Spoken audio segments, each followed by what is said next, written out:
Hi everybody, today we are painting. I got the CollectA Black Forest Stallion, another stallion, forgot the breed though, and I also got the Mojo Bull, as well as the CollectA Green Tree Snake or Green Boa.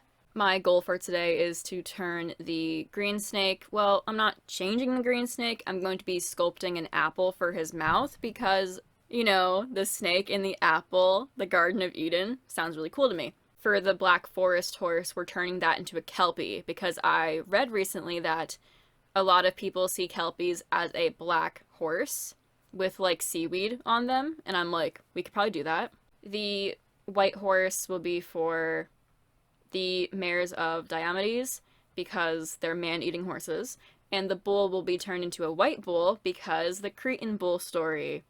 We will paint the Kelpie first. This model is pretty cool. I just thought it would be really perfect for painting a Kelpie.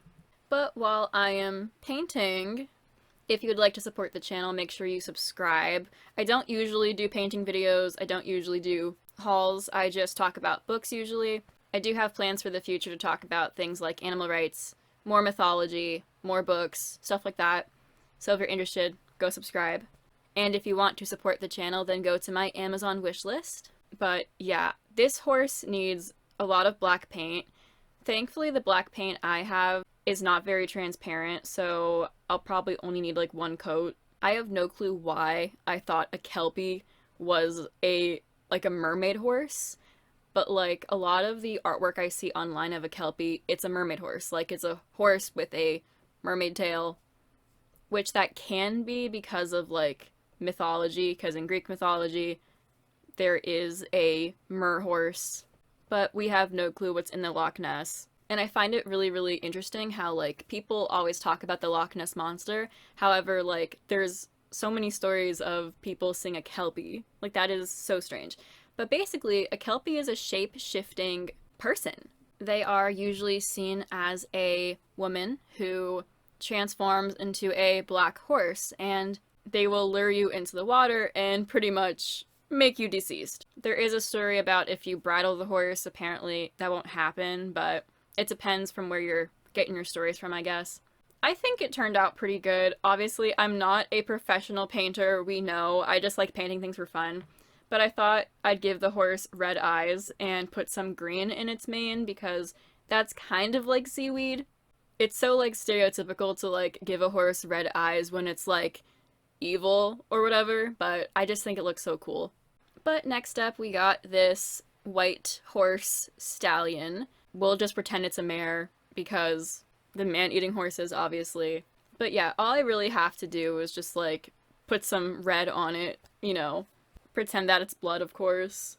Pretty simple process, but he is a really pretty horse. I kind of feel bad for putting red paint on these horses because they're so pretty even without it being painted at all. Like, I feel like they don't really need to be painted, but I want to make sure everyone knows it's the mares of Diomedes because, like, that's so crazy. We have, like, a man-eating horse story. But next up, we have this green tree boa. So, in case you don't know, the story of the Garden of Eden, I'm into, like, Greek mythology. However, I stan Lilith really, really hard. And Lilith, from the stories I'm reading, she is the serpent in the tree. And she basically convinces Eve to take the forbidden fruit, a lot of the times portrayed as like an apple. It could be a pear or another type of fruit, but I'll stick with apple because I feel like it just kind of looks really nice to have a red apple with a green snake. So I just took a little bit of clay and then I put a toothpick in it and then I painted the apple to be red with a little bit of green on the stem. The stem is brown, but I put some green on it.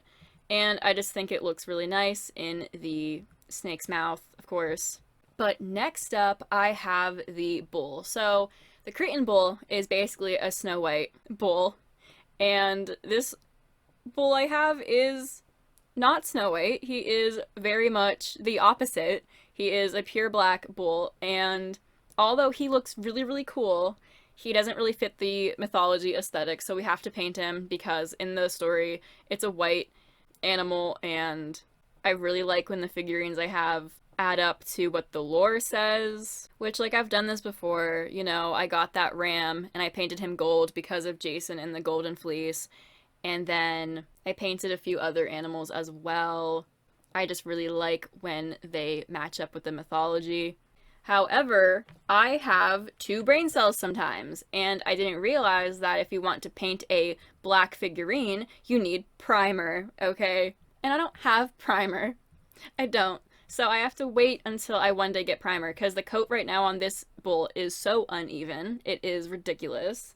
It's worse in person. However, I forgot to mention I also have another green snake. I did get him recently. I think I included him in a haul, but I really want to make a apple, like a large apple, and just put it in the middle of the snake. So when he's like with my figurines, he just looks like really connected to the lore or whatever.